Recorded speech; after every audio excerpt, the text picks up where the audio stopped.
So, ఈ 'ఉగ్రం నాంది' 2 నరేష్ గారితోనే చేశారు సార్ మీరు.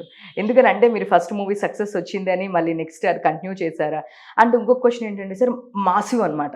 జనాలకొక చెప్పాలి అంటే గనక గ్రౌండెడ్ నుంచి వీళ్ళు మాస్ ఆడియన్స్ అంటారు కదా!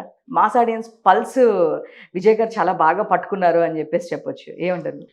అలా లేదండి. అంటే బ్యాక్ టు బ్యాక్ నరేష్ గారితో చేయడానికి రీజన్ ఏంటంటే, ఉగ్రం మన 'నాంది' జరుగుతున్నప్పుడు 'ఉగ్రం' కథ చెప్పాను. కానీ అంత 'నాంది' అయిపోయి ఇమ్మీడియేట్‌లీ చేద్దాం అనుకోలేదు. నరేష్ గారు కూడా 3, 4 ఫిల్మ్స్ చేసిన తర్వాత చేద్దాం అన్నారు. నాకు బయట కొంతమంది హీరోల దగ్గరికెళ్ళాను. కొంచెం నేను చెప్పిన కథలు ఆళ్ళకి ఓకే అవ్వలేదు. సరే ఎందుకు అన్న దాంట్లో ప్రాసెస్‌లో మనం వెంటనే ఇమ్మీడియేట్‌లీ చేద్దాం అనుకోని 'ఉగ్రం' చేసాం. ఓపెన్‌గా చెప్పాలంటే ఇది. లేదా గనుక కొంచెం గ్యాప్ తీసుకొని చేసేవాళ్ళం. హ్మ్.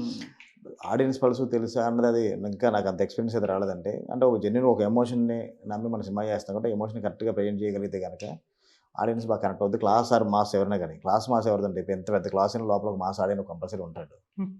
ఎవరు పుట్టుకతోనే ఇలా కాదు గదా! ఎవరికైనా మాస్ ఉంటది. కాలేజ్ డేస్ ఇప్పుడు ఎంత బిగ్ షాట్ పిల్లలైనా గాని, కిడ్స్ అయినా గాని వాళ్ళు కాలేజ్ డేస్‌లో గాని, స్కూల్ డేస్‌లో కూడా మాస్‌గానే ఉంటారాళ్ళు. ఆ మాస్ ఎక్కడికి పోతుంది పెద్దగైనా గాని.